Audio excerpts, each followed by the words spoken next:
Olá, esta é a segunda aula para os alunos do terceiro ano do ensino médio. O tema será estatística. Na aula passada nós tentamos relembrar alguns conceitos, né, dar as diretrizes aí para vocês relembrarem alguns temas de estatística.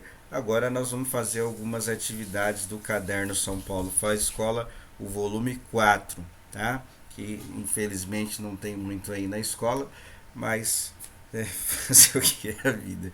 Aí a gente vai fazer a da atividade um até a atividade 6 do mesmo caderno, né? É bom que tira a dúvida, ver como é que cai. Tem até uma questão aqui do Enem, né? Para a gente poder discutir na aula de hoje, para vocês poderem analisar os temas, né? Só para lembrar, nós estudamos 3 temas que são classificados como medida de tendência central, que é a média, mediana e moda, e as medidas de dispersão, que seria a variância, né, e o desvio padrão. E dentro da variância e desvio padrão a gente tem também o coeficiente de variação, que é a mesma coisa, né? E só numa representação percentual. Aí, na aula de hoje, nós vamos discutir esses temas através de atividades, através de exercícios para a gente poder analisar. Bom, primeiro, a atividade 1 está na página 163. Um texto um pouquinho grande, vamos ver aí, né? Atividade 1, quantas barragens existem no Brasil? De acordo com a ANA, a Agência Nacional de Águas, é a sigla, né?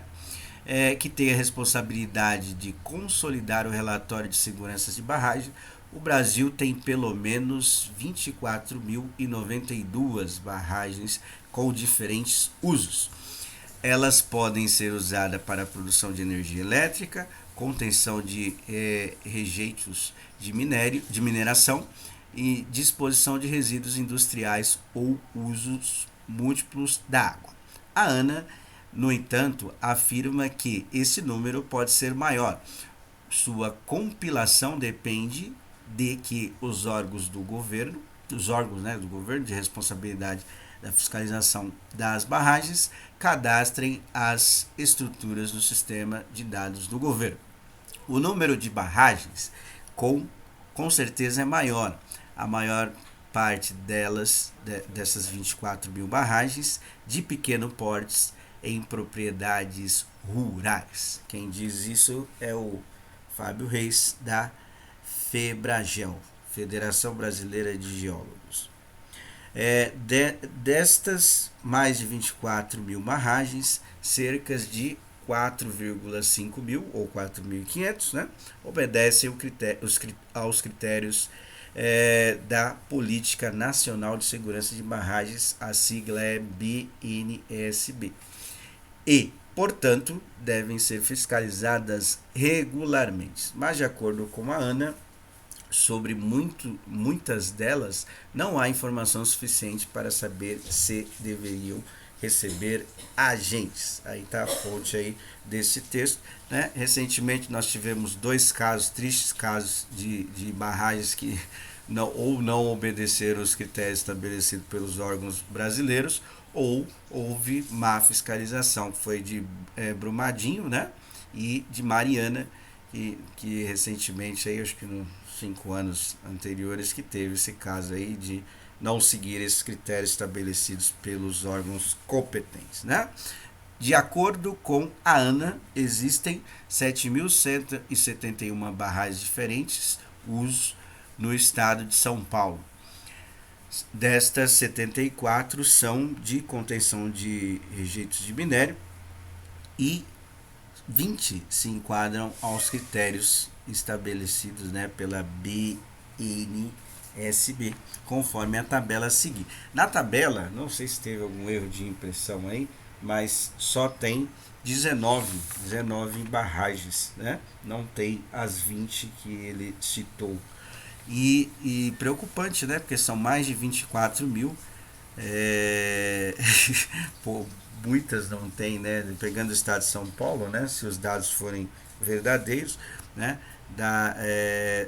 dessas 74, só 20 se enquadram, né? Imagina a gente pegar no âmbito nacional a preocupação que é para o meio ambiente. Mas seguindo o baile aqui, ó, então os critérios estabelecidos pela PNSB, a altura tem que ser maior ou igual a 15 metros, o volume maior ou igual a 3 milhões de metros cúbicos, né, unidade de volume, os resíduos perigosos e o dano potencial associado médio ou alto.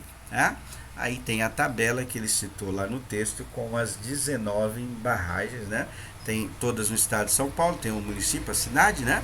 O minério, o tipo de minério que ela serve de serventia, né? Serve de serventia, ótimo. Mas qual é a funcionalidade dela? A altura em metros, o volume em metro cúbico e a categoria de risco lá que foi estabelecida aí, né? Bom, aí agora vamos às questões sobre esta primeira atividade. Então, considerando a exploração de todos os tipos de argila. Então lá, se você observar na tabela, vai ter que voltar lá e observar. Tem vários tipos de minério que as diferentes barragens têm a função aí de captar, né? Então tem que olhar somente a argila. Cuidado que tem argila arenosa, né? Tem outros tipos de argila. Ele pediu só sobre argila, tá?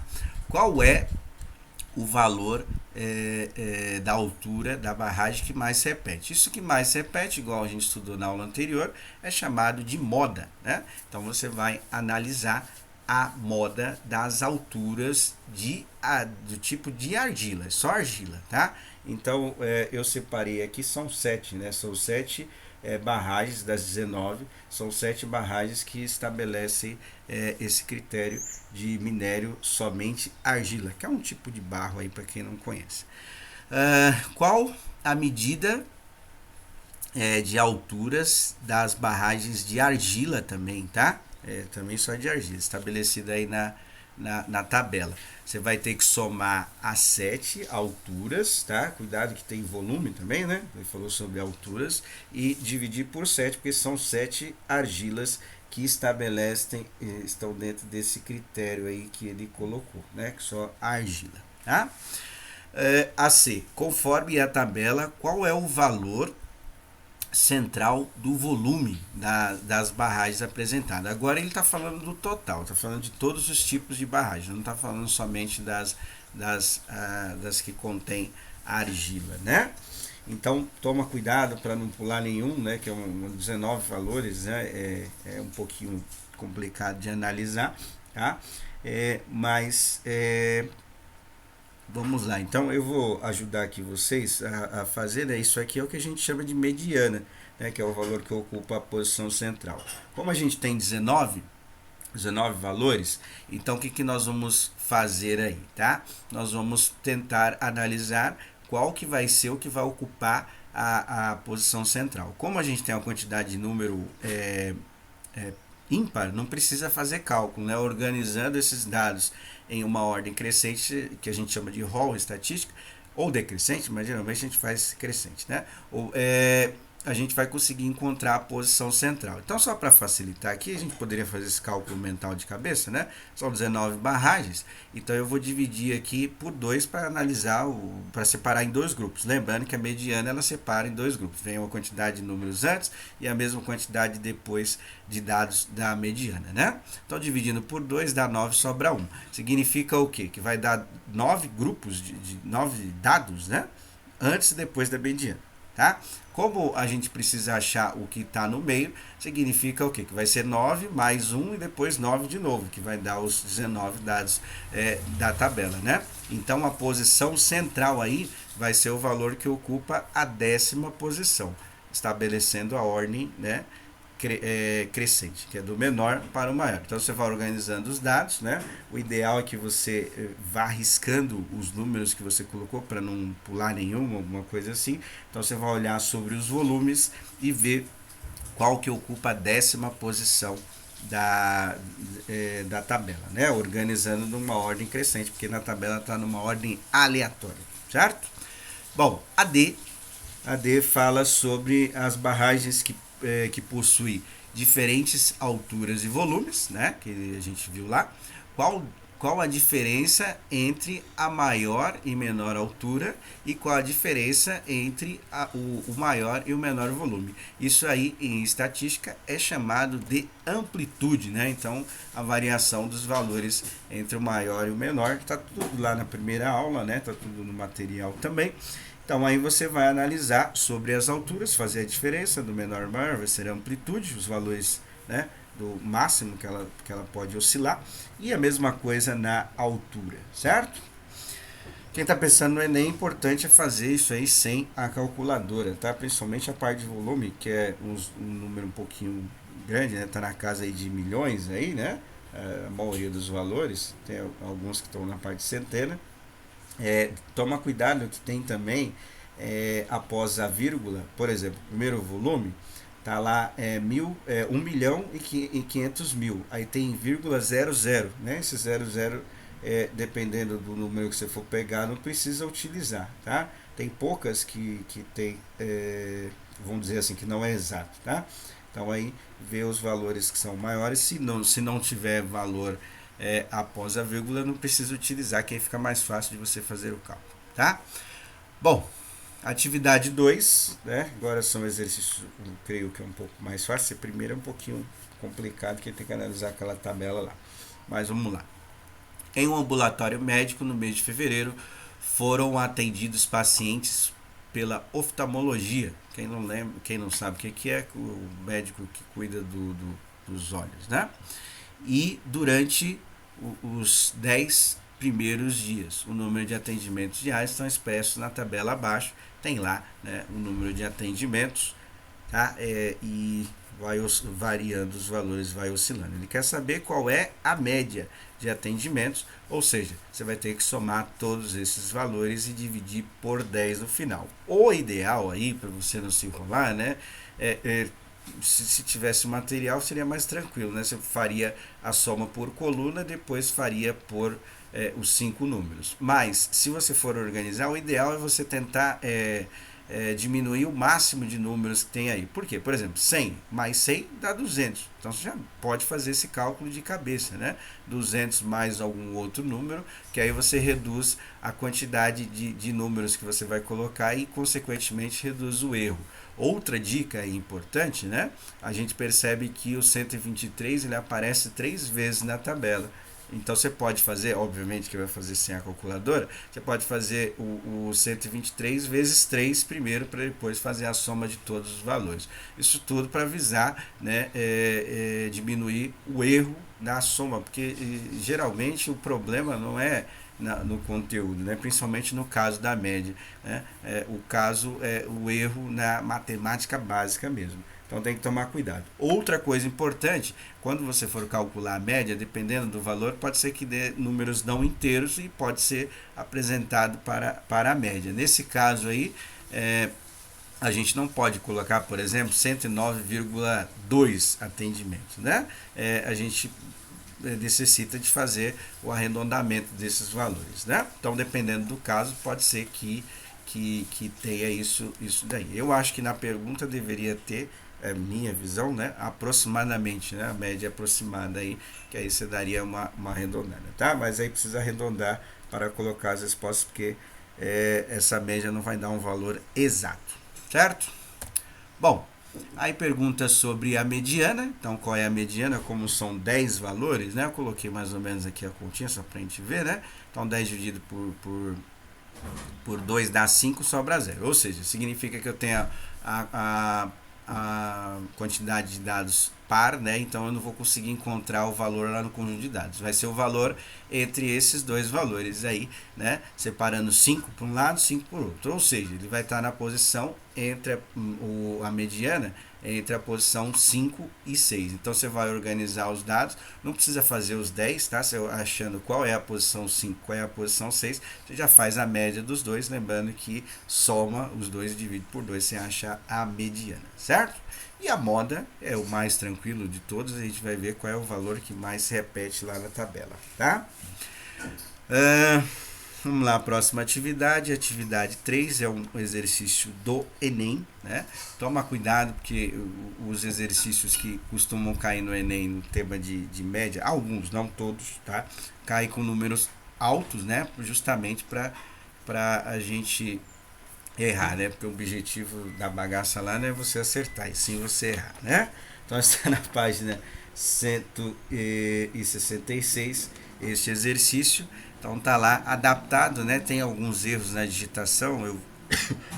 Eu pesquisei essa questão aí na internet para a gente poder dar uma analisada, né? E tem erros dos números que foi feito desse gráfico aí, mas como não tem alternativa, então qualquer valor serve. O gráfico apresenta o comportamento de emprego formal surgido pelo CAGED, né, que é o Cadastro Geral de Empregados e Desempregados. Tem lá, eles analisam, né, quantas pessoas que foram demitidas e quantas pessoas que foram contratadas, obviamente com carteira assinada, né, porque no mercado informal, o que é informal, né, o cara faz bico, tal, esse tipo de coisa, o governo, né, ou o órgão que cuida disso daí não vai ter o controle, no caso o CAGED, né, não vai ter o controle de como a pessoa está trabalhando, tá? Então aí tem a análise do ano de 2010, de janeiro a outubro, ou seja, são 10 meses analisados aí, tá? Então teve uma oscilação nos valores, isso no caso do ano de 2010, há 10 anos atrás. Eu nem era nascido nessa época. Então vamos lá. Continuando, ele quer saber, com base no gráfico, o valor da parte inteira da mediana. Meio estranho isso daí, né? Porque a parte inteira. Mas vamos calcular a mediana normal, que era o que estava sendo feito aí. Então, o valor da parte inteira da mediana dos empregos formais surgido no período então a gente tem que fazer análise, são 10 valores, né? Então já fizemos anteriormente, então a mediana será a média entre a quinta posição e a sexta posição desse conjunto de dados. Lembrando que é organizando do menor para o maior. No gráfico é tranquilo de ver, você vai vendo a parte de baixo, vai riscando esses números, sempre é bom riscar para você não confundir, para não colocar duas vezes, né? Aí você vai achar quem é a quinta e a sexta posição, faz a média dos dois, lembrando que é somar e dividir por 2, certo? Bom, a atividade 4, ela está dividida em 4, 5 e 6. É o mesmo exercício e tem a ver com a parte final da aula anterior, que são as medidas de dispersão, tá? Então ele vai fazer a análise dessa situação, é bem parecida com o exemplo que eu dei a aula anterior, né? Esse exercício está na página 167 e a gente vai fazer o cálculo e vamos no final calcular o que a gente conhece em estatística como desvio padrão, tá? Então vamos lá.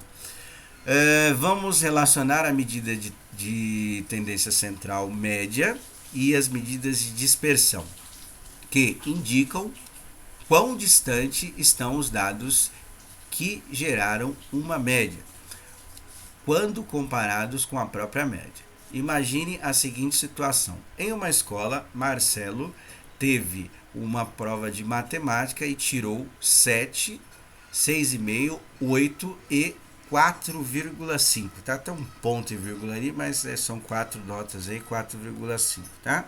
Não é 4 e 5. E nas mesmas provas, Malcolm, esse nome muito bonito, hein? Malcolm obteve 2, 4,5, 9,5 e 10, certo? Então tá aí as 4 notas de cada aluno. Ele quer que calcule a média de cada estudante, a média do Marcelo e a média do Malcolm, né? Cada um aí com o seu respectivo valor, sobra tudo, divide por 4. O que vai acontecer aí, né? Parecido com o que a gente fez anteriormente, a média dos dois será igual, será exatamente igual, tá? Aí na B, ele pede para fazer, já está na próxima página, ele pede para fazer o seguinte: qual estudante você considera que teve o maior desempenho? Como é uma resposta pessoal, tá? Não tem a ver com os valores, você pode colocar o que você acha que teve melhor desempenho, né? Ou você pode fazer todo o exercício e colocar com certeza, mas como é como você considera, então eu posso considerar uma situação verdadeira ou uma situação falsa, né? Então tanto faz, tá? E aí você analisa lá as médias e coloca o que você acha. Na atividade 5, ele vai dar uma dica mais ou menos de como a gente poderia analisar. Então vamos ver, ó. Uma forma de analisar de modo mais apurado o desempenho dos estudantes acima é por meio das medidas de dispersão. A primeira que pode tratar é a amplitude, que nada mais é que a diferença da maior e a menor nota de cada aluno. No caso aí ele já fez, né? Então só vou grifar aqui, ó. Temos então que Marcelo teve essa amplitude, que a maior nota que ele tirou foi 7 e a menor nota foi 4,5, então subtraindo os dois dá 3,5. Malcolm teve 10 e 2, a amplitude dele foi 8, igual a 8, tá? Embora foram as mesmas. Nota-se que Marcelo, a média, né? Eu esqueci, pulei ali, já estava falando, eu falei no anterior que ia dar a mesma coisa. As médias foram as mesmas. Nota-se que Marcelo teve uma menor variação, né, a amplitude, em suas notas do que Malcolm. Com base na amplitude de notas apresentadas na situação acima, você pode agora dizer qual aluno teve o maior desempenho e por quê, né? Então aí, fazendo essa parte, você consegue analisar sim ou não, tá? Então aí coloca aí por quê. E aí na última parte da atividade, aí a gente tem vamos dizer assim, o fechamento para a gente poder fazer a análise, né, de quem teve o melhor desempenho referente a esses dados apresentados. Então, atividade 6, vamos calcular qual foi o desvio médio, o desvio médio de notas de cada aluno em relação à média alcançada por eles, e por isso basta efetuar a diferença entre cada nota e a média dos mesmos. Complete a tabela. Ele fez lá, né? Tem a amplitude que você precisa colocar aqui na tabela, tem a média, tá? Do Malcolm, que não está aí, né? Mas calculando você consegue colocar aí. E aí ele fala para calcular os desvios, certo? E aí o que acontece aí? Com essa informação a gente consegue analisar, né, quem teve o melhor desempenho, que é só para ver ali quem teve a menor variação entre os pontos referente à média, né? Aí finalmente podemos avaliar qual estudante foi mais regular, baseando-se na média e nos desvios médios de cada um. Já dá para saber, mas aí o que eu fiz aí? Eu acrescentei mais um pedaço aí nesse exercício para a gente poder calcular o desvio padrão, porque o desvio padrão vai justamente analisar a regularidade dos dados. Se você quiser fazer na calculadora, não tem problema, tá? Mas tem dados suficientes aí também para fazer sem a calculadora, com exceção da raiz, né? A raiz sempre dá um número que não é inteiro, e aí talvez complica um pouco para fazer, mas com a variância a gente já consegue analisar qual deles teve o menor ou maior desvio padrão, tá? Bom, então a fórmula que a gente vai colocar aqui é aquela fórmula que a gente discutiu no começo, ela está em termos gerais, né? Que é da variância para a população total, né? Então aí tem lá o x1, x2, x3 e assim sucessivamente. Esses valores você vai conseguir fazer pelo desvio médio 1, 2, 3 e 4. É só fazer elevando ao quadrado, igual a gente viu na aula anterior, para não ter números negativos, né? E aí no final você vai dividir por n. Quem que seria o n aí? Seria o número total de notas, no caso 4 notas, tá? Vai calcular o desvio padrão do primeiro e depois do segundo, Marcelo e Malcolm, né? Em seguida, você fará a raiz, né, deste desvio, dessa variância, que é o que a gente chama de desvio padrão, tá? Fazendo o desvio padrão, você vai analisar o número que deu mais próximo de zero. Esse número que deu mais próximo de zero seria o desvio padrão, com mais regularidade, ou seja, ele teve o melhor desempenho, ele não oscilou muito em relação às notas, certo? Então aí dá para provar por A mais B quem é o que teve o melhor desempenho. Tranquilo? Então encerramos a primeira atividade do quarto bimestre hoje, que é os temas de estatística. Vamos continuar estudando estatística, só que são outros temas dentro do universo de estatística. Mas esses daí são principais porque eles costumam não, eles despencam no Enem. Então tem que ficar atento a esses detalhes aí, tá bom? Quem quiser fazer essa parte final aí na calculadora não tem problema, mas as outras partes é importante você fazer sem o auxílio da calculadora, porque é certeza que cairá lá no Enem, né, no caso 2021, vocês farão com o maior, maior empenho possível, certo? Então é isso.